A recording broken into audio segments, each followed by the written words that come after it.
प्रिय मित्रों, मेरे कमेंट बॉक्स में किसी मित्र ने एक प्रश्न पूछा है कि धर्म क्या है, गौतम बुद्ध की अहिंसा क्या है और ओशो एवं जे कृष्णमूर्ति की क्या शिक्षा है।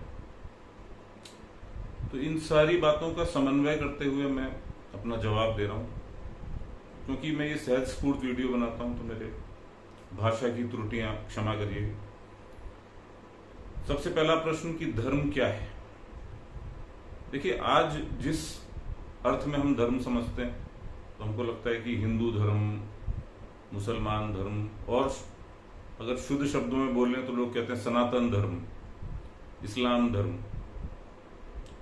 किंतु धर्म शब्द का मूल अर्थ क्या है ये समझना बहुत जरूरी है। The fundamental meaning of the word dharma, उसको हम अंग्रेजी में रिलीजन ट्रांसलेट करते हैं, मगर मुझे लगता है कि जो हिंदी के शब्द हैं वो बहुत मूल से जुड़े हुए हैं। तो धर्म का क्या अर्थ है? धर्म का अर्थ है मनुष्य का स्वभाव।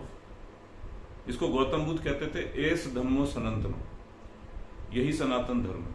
जब वो कहते थे यही सनातन धर्म है तो उन्होंने उस परम सत्ता को सनातन धर्म बोला है, यानी वह परम ऊर्जा जिससे सारी सृष्टि का उद्गम होता है, सारी सृष्टि जहां से पैदा होती है, उसका नाम धर्म दिया है। तो सारे ही संतों ने, आप किसी भी संत की बात करें, केवल बात किसी एक विशेष संत की नहीं है, जो भी मनुष्य अपनी आत्यंतिक संभावना को उपलब्ध हुआ है।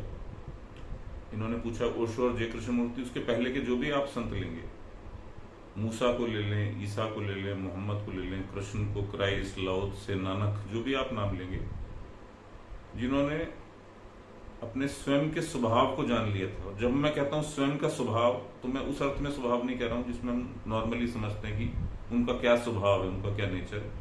या स्वभाव शब्द का अर्थ है मनुष्य की आत्यंतिक सत्यता, और उस सत्य को जानने में फिलहाल जहां तक हम पृथ्वी ग्रह पे जानते हैं केवल मनुष्य ही सक्षम है। तो धर्म क्या है? धर्म है मनुष्य का स्वभाव। उस धर्म तक पहुंचने के मार्ग जिनको हम कहते हैं, वो दो आधारभूत मार्ग है। मैं वो भी आपसे बात कर लेता हूं यहाँ पे। पहला मार्ग ध्यान मार्ग है, जो इंट्रोवर्जन का मार्ग है, अंतर्मुखिता का मार्ग है। दूसरा प्रेम का मार्ग है, शेयरिंग का मार्ग है, जिसको हम बहिर्मुखिता का मार्ग कह सकते हैं, एक्सट्रोवर्टनेस। कुछ लोग एक्सट्रोवर्ट होते हैं, कुछ इंट्रोवर्ट होते हैं। कुछ अपने अनुसंधान से पहुंचेंगे स्वयं के, जिसको पतंजलि ने अष्टांग मार्ग के रूप में तोड़ा था। कुछ लोग उसका बाहर से अनुसंधान करके पहुंचेंगे। तो धर्म क्या है? धर्म स्वभाव है, और जो तुम्हारा स्वभाव है वो सृष्टि का भी परम स्वभाव है, वो पूरी ब्रह्मांड का परम स्वभाव है, किंतु जाना जाता है वो इस मनुष्य शरीर में, इसलिए उसको हम धर्म कहते हैं, क्योंकि मनुष्य स्वभाव में उसको जाना गया। एक बार जब जान लिया जाता है तो जैसे गौतम बुद्ध ने कहा था कि वो सत्य जो मेरा है वो सारी सृष्टि का सत्य है। तो धर्म मतलब जो पूरी सृष्टि का स्वभाव है। तो मैं थोड़ा आगे बढ़ गया, मेरे स्वभाव से आप वहां पे चले जाएं, पूरी सृष्टि का जो स्वभाव है। अब दूसरा प्रश्न आता है कि गौतम बुद्ध के अनुसार अहिंसा क्या है? वो भी इसी से जुड़ा हुआ है। अहिंसा है उस स्वभाव को जान लेना। गौतम बुद्ध के अनुसार अहिंसा का अर्थ है उस अपने स्वभाव को जान लेना, उससे परिचित हो जाना, जो पूरी सृष्टि का स्वभाव है। उनके अनुसार जब तक एक मनुष्य अपने आप को मैं रूप में जानता है, ईगो रूप में जानता है, तब तक मनुष्य सीमित है, और उसकी एक बाउंड्री है, उसकी एक सीमा रेखा है। और जब तक उसकी एक सीमा रेखा है तब तक हिंसा है। ये जो मैं भाव है यही हिंसा है। इसलिए जिसको हम सनातन धर्म कहते हैं, हिंदू धर्म कहते हैं, तो कहते हैं कि अगर कृष्ण जैसा व्यक्ति किसी का वध भी कर देता है तो वह हिंसा नहीं है। बड़ी सोचने योग्य बात है। क्यों नहीं है? क्योंकि वो उसको स्वयं में विलय कर लेता है। वो उसके लिए कोई वो व्यक्ति का वध नहीं कर रहा है, वो एक खेल मात्र कर रहा है, और उस खेल में जिसको वो मार रहा है उसमें भी स्वयं वही है, जिस रूप में वो मार रहा है वहां पर भी वही है। अहिंसा गौतम बुद्ध के अनुसार उस स्वभाव में स्थिर हो जाना है जो पूरी सृष्टि का स्वभाव है। अब ओशो और कृष्णमूर्ति की शिक्षा क्या थी? तो ओशो और कृष्णमूर्ति दो महान गुरु हैं वर्तमान युग के। इसमें से पहले जो थे वो सांख्य के गुरु थे, इनको मैं कृष्ण मूर्ति कहता हूं। और ओशो को अगर कहें तो उनमें योग और सांख्य जो दो मूल दर्शन है वो आके मिलते हैं। अब मैं जब कह रहा हूं कृष्ण मूर्ति सांख्य के गुरु थे, उन्होंने लगभग वही बात की है जो लगभग 2500 वर्ष पूर्व गौतम बुद्ध ने कही थी, यानी कि you are already that which you are seeking. Sankhya का मार्ग ये कहता है कि तुम पहले से ही वही हो जिसको तुम खोज रहे हो, तो तुम्हें कोई विधि विधान पर नहीं चलना है। तो वो कहते थे कि तुम उसको जान सकते हो अवेयरनेस के द्वारा, सचेत होकर अपने भीतर। अवेयरनेस का अर्थ है जानने वाला, यहां से सब कुछ जाने जा रहा है, बोध। अब वो बोध शरीर पर भी हो सकता है, वो बोध मन पर भी हो सकता है, और वो बोध स्वयं में जागृत भी हो सकता है। तो कहते थे उस तक छूने का जो मार्ग है वो चॉइसलेस अवेयरनेस है, यानी कि चुनाव रहित होश। चुनाव रहित होश तक पहुंचने के लिए आपको पहले अवेयरनेस से चलना पड़ेगा।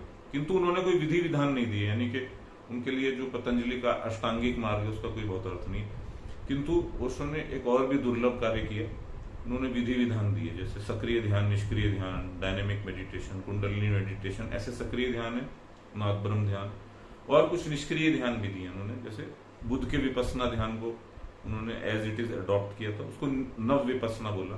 तो उन्होंने विधियां दी हैं जिससे कि आपके मन को शिथिल किया जा सके, क्योंकि ओशो के अनुसार जो वर्तमान मनुष्य का मन है वो इतनी जटिल अवस्था में है कि सीधा सीधा ध्यान से परिचित नहीं हो सकता, उस अपने मूल स्वभाव से परिचित नहीं हो सकता। तो वहां क्या करना पड़ेगा, किसी विधि विधान के द्वारा पहले मन को काटना पड़ेगा, और जब आपका मन कट चुका है, शुद्ध हो चुका है जिसे कहें, विचारों की गति कम हो चुकी है, तो उस क्षण में तब वो सांख्य पे ले आते हैं। कहते हैं कि पहुंचना तो सांख्य पर है, बट सीधा यदि तुम सांख्य पे जाने की कोशिश करोगे तो बीच में विचारों की एक बहुत बड़ी श्रृंखला है, और वो आज से नहीं है, वो जन्म जन्मांतर से है।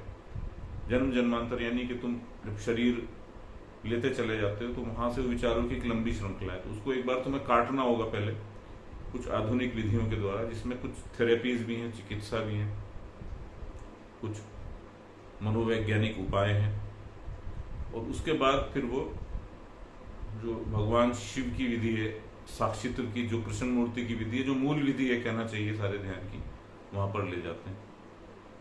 तो शिक्षा तो ओशो और कृष्ण मूर्ति की भी यही है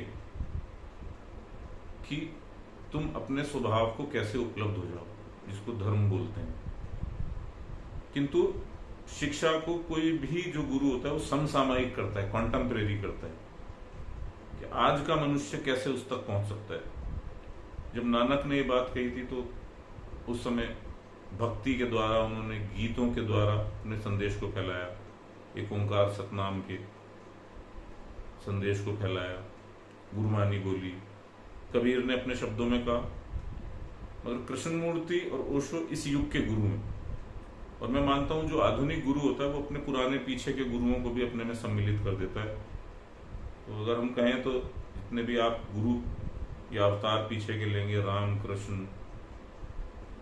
बुद्ध, नानक, कबीर, अनंत अनंत गुरु हैं, उन सबके सारे गुरुओं को जो आधुनिक गुरु होता है अपने में सम्मिलित कर देता है। तो एक तरीके से वो पुराने गुरु भी उसमें फिर से प्रकट होते हैं। इसलिए मेरी बहुत सघन मान्यता ये है कि जब हम पुराने गुरुओं में उलझते हैं, विवादों में उलझते हैं, मंदिर, मस्जिद, उससे अच्छा होता है किसी आधुनिक गुरु का अनुसरण करें।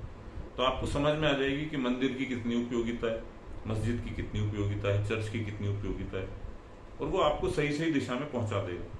क्योंकि ये जो मंदिर मस्जिद भी हमारे खड़े हुए हैं, ये कहीं ना कहीं उन पुरानी परंपराओं का अंश है जो कभी जीवित थी मगर अब उतनी जीवित नहीं है, उतनी जीवंत नहीं है। अब वो डेड रिलीजन को रिप्रेजेंट करती हैं। जैसे हर चीज में से प्राण निकल जाते हैं, ऐसी धर्म में से भी प्राण निकल जाते हैं, और असली प्राण प्रतिष्ठा कोई आधुनिक गुरु, कोई नया गुरु आके करता है, वो फिर से अध्यात्म को पुनर्जीवित करता है। सौभाग्यशाली हैं वे लोग जो इन गुरुओं के पीछे चले जाते हैं। तो मैं फिर से आप लोगों को प्रोत्साहित करूंगा कि आप कृष्ण मूर्ति, ओशो, महर्षि रमन, ये 3 नाम मैं बहुत लेता हूं, जॉर्ज गुरजीएफ, विदेश में भी गुरु हुए हैं। तो हम समझते हैं सनातन धर्म यहाँ पैदा हुआ है। सनातन धर्म किसी देश काल में पैदा नहीं होता, वो सदा सदा पैदा होता रहता है। जैसे कृष्ण कहते हैं कि यदा यदा ही धर्मस्य ग्लानिर्भवति, मतलब जब धर्म की स्थिति नीचे हो जाती है। नीचे का मतलब मनुष्य अपने स्वभाव से बहुत दूर हट जाता है, विषयांतर हो जाता है। जब वो बहुत सी वस्तुओं में चला जाता है, संसार में चला जाता है, तो फिर से कोई चेतना ऐसी प्रकट होती है जो उस मनुष्य को अपने मूल स्वभाव से जोड़ने में सक्षम होती है। तो इसलिए आधुनिक गुरुओं का, नए गुरुओं का, समसामयिक गुरुओं का अनुसंधान करना, क्योंकि वो अनुसंधान पर ही बल देते हैं, वो फॉलोइंग पे बल नहीं देते। वो इस बात पर जोर नहीं देते कि आप उनके पीछे चलें, अनुयायी बने। अनुयायी हमेशा पंडित बनाते हैं, पुरोहित बनाते हैं, वो लोग बनाते हैं कि जो धर्म को किताबों में समझते हैं।